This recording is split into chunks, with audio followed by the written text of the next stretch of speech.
వెంటనే మా ఛానల్ని సబ్స్క్రైబ్ చేయండి.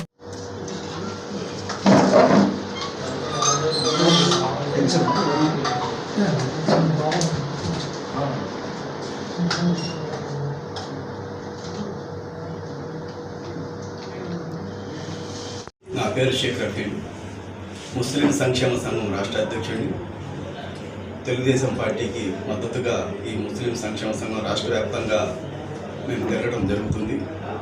ఈ మధ్యకాలంలో అన్ని జిల్లాల్లో తిరుగుతూ ముస్లింల మీద ఎక్కువ శాతం అబద్ధపు ప్రచారం చేస్తున్న వైసీపీ శ్రేణుల యొక్క వాళ్ళ దీని గురించి చెప్పడం మొదలుపెట్టాము. అయితే 90% వైసీపీకి ముస్లింలు గతంలో ఓటేశారు. ప్రభుత్వానికి ఒక్కసారి శాంతి అన్నారు, ప్రభుత్వాన్ని తీసుకొచ్చారు.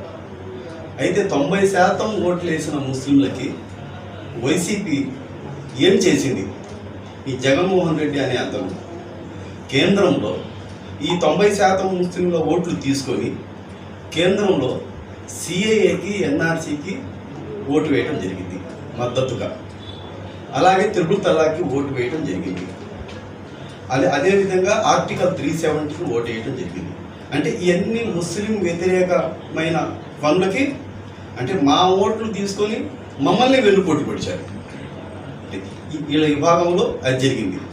రెండో ఏంటంటే 4% తీసివేస్తున్నారు అని చెప్పి చెప్పడం జరుగుతుంది.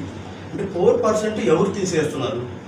గతంలో ఎన్డీఏ ప్రభుత్వంతో తెలుగుదేశం పార్టీ గతంలో కూడా 2014లో కూడా ఉన్నది.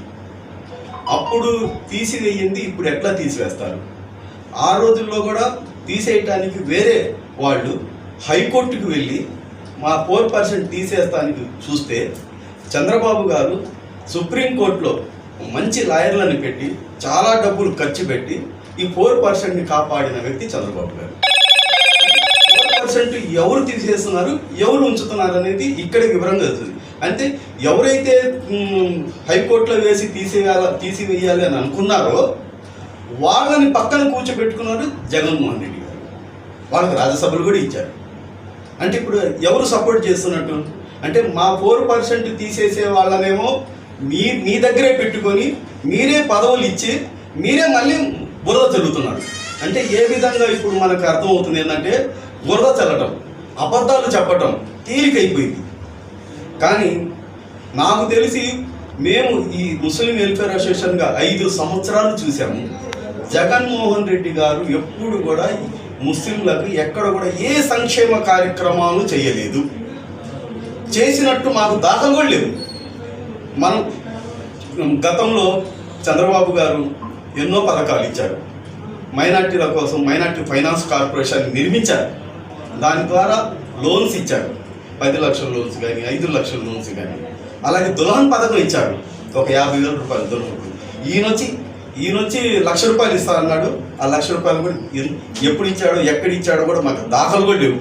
కానీ చంద్రబాబు గారు వచ్చి ఎన్నో మసీదులు, ఒక్క మసీదు గారు ఎన్నో మసీదులకి 25 లక్షలు 50 లక్షలు ₹1,00,00,000 కూడా ఇచ్చి మసీదులకి కొత్త మసీదులు కట్టించిన ఘనత చంద్రబాబు గారిది.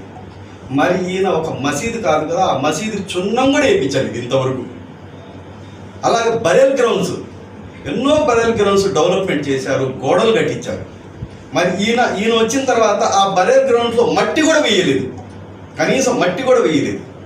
ఎన్నో షాదీఖానాలు నిర్మించారు, ఎన్నో షాదీఖానాలు, కొత్త షాదీఖానాలు ముస్లింల కోసం.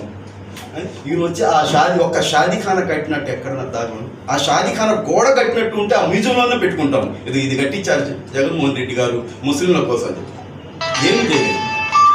ఇట్లాంటి ఎన్నో పథకాలు ముస్లింలకు పనికొచ్చి ఎన్నో పథకాలు చేస్తే ఈరోజు ఏ పథకం లేకుండా, ఏ విధమైన విధం లేకుండా మీరు చేస్తున్న విధి ఏంటంటే ముస్లింల మీద, ముస్లింలు బీజేపీకి సపోర్ట్ చేస్తున్నారు, వాళ్ళకి వేయొద్దు, ఓటు వేయొద్దు. ఇదే అంటే మీరు చెయ్యరు, మీరు అభివృద్ధి పరచరు, మీరు ముస్లింలకు ఏ విధంగా తోడ్పాటు చెయ్యరు.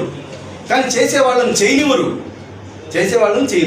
కానీ అబద్ధాలతో వైరల్ చేస్తున్నారు. అబద్ధాలు. కానీ ఈ జనాలకు తెలియకుండా ఏముంటుందా? కానీ వింటారు. మా ముస్లిమ్స్ ఫస్ట్ వింటారు, తర్వాత ఆలోచన చేస్తారు. వింటంలో ఫస్ట్ ఉంటాం. ఎందుకంటే ఎవరు చెప్పినా సౌమ్యంగా వింటాం అనేది ఆలోచన నిజమేనేమో అని చెప్పి ఏంటి ఆ తర్వాత అర్థం చేసుకుంటాము ఎవడు నిజమా ఎవరు అబద్ధమా అని చెప్పి తెలుసుకుంటాము. కాబట్టి మా ముస్లిం సోదరులు అందరూ కూడా ఈరోజు తెలుగుదేశం పార్టీకి సపోర్ట్ చేయడానికి సిద్ధంగా ఉన్నాము. వైసీపీకి తొంగలో తొక్కటానికి 100% సిద్ధంగా ఉన్నామని చెప్పి తెలియజేసుకుంటూ ఈరోజు ఈ నందిగాంలో మేడం గారికి అత్యధిక మెజార్టీతో సౌమ్య మేడం గారికి అత్యధిక మెజార్టీతో గెలిపించవలసిందిగా కోరుకుంటూ సెలవిస్తున్నాను. వైఎస్ఆర్సీపీతోనే మైనారిటీస్కి మంచి భవిష్యత్తు ఉంది అని అంటున్నారు. దానిపై మీ అభిప్రాయం? వైఎస్ఆర్సీపీతో భవిష్యత్తు అంటే నిజమే పాపం. ఎందుకంటే మా ఓట్లు తీసుకొని మాకే ఇప్పుడు అక్కడ సెంట్రల్లో కేంద్ర ప్రభుత్వంతో కుంభక్కైపోయి ఒక పక్క నుంచే మాకేమో వాటేసుకుంటూ ఒక పక్క నుంచి వెన్నుపోటు పొడుస్తుంది వైఎస్ఆర్సీపీ. ఎందుకంటే త్రిపుల్ తలాక్కి ఓటేశారు, వాళ్ళు ఓటేసింది కదా. 22 ఎంపీలు గెలిపించి ఇచ్చాము. ఎందుకు ఇచ్చాము? మేము పొడిపించుకోవటానికే. వాళ్ళకి 22 ఎంపీలు 151 ఎమ్మెల్యేలు ఇచ్చింది మాది మేము పొడిపించుకోవటానికి. ఎందుకు బాగా చేయట్లేదు? ఏం చేశారు? ఒక్కటి చేసిన ఏ ఒక్క సంక్షేమ కార్యక్రమము, అది ఈ ముస్లింకి ఈ లోన్ ఇచ్చాను, అది ఈ ముస్లింకి ఈ మసీదు గోడ కట్టించాను. అది రంజాన్ పండుగ వస్తే తోఫాలు, ఎంతోమంది పేదలకు తోఫాలు ఇచ్చారు. రంజాన్ పండగకి మరమ్మతుల కోసం చున్నాల కోసం 25,000 రూపాయలు ఇచ్చారు. ఇంకా చెప్పుకుంటూ పోతే చాలా సంక్షేమ కార్యక్రమాలు అసలు నాకు చెప్పడం విదేశీ విద్య అని కానీ ఎన్నో. కానీ ఇందులో ఇన్ని పథకాల్లో ఏ ఒక్కటి అమలు పరిచినా చేశారని చెప్పి మనం ఒప్పుకుందాం. ఇప్పుడు షాదీ ముబారక్ ఇచ్చామంటున్నారు, మరి వాళ్ళు ఎక్కడ ఇచ్చారు? ఆ ఇచ్చిన ఎవరినో ఇచ్చి ఉంటే మేము ఆయన మ్యూజియంలో పెట్టి చూపిద్దాం. మాకైతే తెలీదు, ఇచ్చినట్టు రికార్డ్ అయితే లేదు. షాదీ ముబారక్ 10th క్లాసు చదువుకున్న ఆడపిల్లలకి అంటే ఆంక్షలు పెట్టి చెప్పారు, కానీ అమలు పరచలా. ఏది కూడా అమలు పరిచే విధానం లేదు. ఊరికని నోటి మాటలు చెప్పి మనకేమో బుజ్జగిస్తున్నారు. మరి ఎక్కడ చేసినట్టయితే మాకైతే లేదు. మరి ఎక్కడైనా ఎవరికైనా ఇచ్చినట్టు ఉంటే వాళ్ళు మనం మ్యూజియంలో పెట్టి చూపించవచ్చు. ప్రస్తుతం వైసీపీ వర్గాలు ఏం చెప్తున్నాయంటే బీజేపీతో టీడీపీ సహకరించిన వీళ్ళిద్దరూ కలిసి పోటీ చేయడం వల్ల 4% పోతుంది అనేటువంటి ఒక అలిగేషన్ అనేది తీసుకురావడం జరుగుతుంది. దాన్ని జనాలు సక్రమంగా రిసీవ్ చేసుకుని అర్థం చేసుకోగలుగుతున్నారా? 100% అండి. ఎందుకంటే ముస్లిమ్స్లో ఎక్కువ శాతం కార్మికులు, కర్షకులు, పని చేసుకునేవాళ్ళు, రోజు కూలీ చేసుకునేవాళ్ళు ఉంటారు. కాస్త విద్యా పరంగా కానీ ఈ విధానాల్లో తక్కువ మంది ఉంటారు. ఎడ్యుకేషన్ కాస్త తక్కువ ఉండటం వల్ల అట్లా అని చెప్పి ఆలోచన విధానం ఎక్కువ ఉంటుంది మా ముస్లిమ్స్లో. ఇప్పుడు వింటారు, వినకుండా వింటారు. ఫస్ట్ వింటారు, ఏది మీరు చెప్పినా వింటారు, మేము చెప్పినా వింటారు. ఆ తర్వాత ఆలోచన చేసుకునే గుణం ముస్లిమ్స్లో ఉంది. ఏ ఒక్క సంక్షేమ కార్యక్రమం తీసుకోలేదని చెప్పి ఒక ఆలోచన అయితే ఉంది కదా. ఏ ఒక్క సంక్షేమం, ఒక గోడ కట్టలేదండి ఈ రాష్ట్రంలో. ఒక గోడ కట్టినా ఆ సప్లాన్ అసలు ఏదండి? అన్ని మాటలే అబద్ధాలు ముస్లింలకు చేస్తారు. ఏం చేస్తున్నారు? ముస్లింలకు ఒక్కటి చేశానని చెప్తే చాలు. మరి ఇప్పుడు ప్రత్యేక హోదా కోసం 25 ఇవ్వమంటున్నారు, ప్రత్యేక హోదా తెస్తా అంటున్నారు. దానిపై మీ అభిప్రాయం? ప్రత్యేక హోదా పోయినసారి వచ్చినప్పుడే అసలు ఈ రాష్ట్రం ప్రత్యేక హోదా తీసుకొస్తానని చెప్పి హడావుడి చేసి వచ్చాడు. మరి ఏది ఇంతవరకు రాలేదు. ఒక్కసారి ఛాన్స్ ఇచ్చాము కదా, అప్పటికే అభివృద్ధి అయితే తొంగలో దొక్కేశారు. పేద ప్రజలు బతికే స్టేజ్లో లేరు. కరెంటు బిల్లులు భయంకరంగా పెరిగిపోయినాయి. ఎక్కడ కట్టే స్టేజ్లో ఉన్నారండి పేదవాళ్ళు? కరెంటు కట్టేవాళ్ళు మీరు అసలు కరెంటు మీరు ఇంటికి తాళం వేసినా కూడా మీరు 300-400 ఎంతో కట్టాల్సిందే.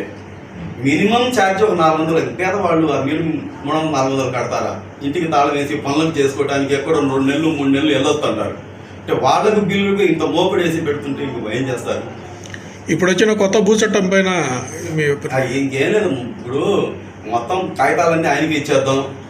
ఇప్పుడు రాష్ట్రం చాలా వరకు తాకట్టు పెట్టేశారు. మా ఆస్తులు కూడా తాకట్టు పెట్టేసి మళ్ళీ పంచడాలకి ఏదో చేస్తుంటాడు కదా. అంతకంటే ఇంకేం చేయలేరు కదా. ఉన్న ఆస్తులన్నీ తాకట్టు పెట్టేశారు, ఇంకేం లేవు. ఇంకేమైనా ఉంటే మా కాగితాలు కూడా అక్కడే పెట్టమని చెప్తే ఆయన తాకట్టు పెట్టుకుంటాడు. ఇంకెక్కడ తాకట్టు పెట్టుకుంటాడు. అది తాకట్టు పెట్టి ఈ రాష్ట్రానికి మమ్మల్ని కూడా ఇంకెక్కడ వలసలు పోయి బతకడానికి పంపిస్తుంటాడు.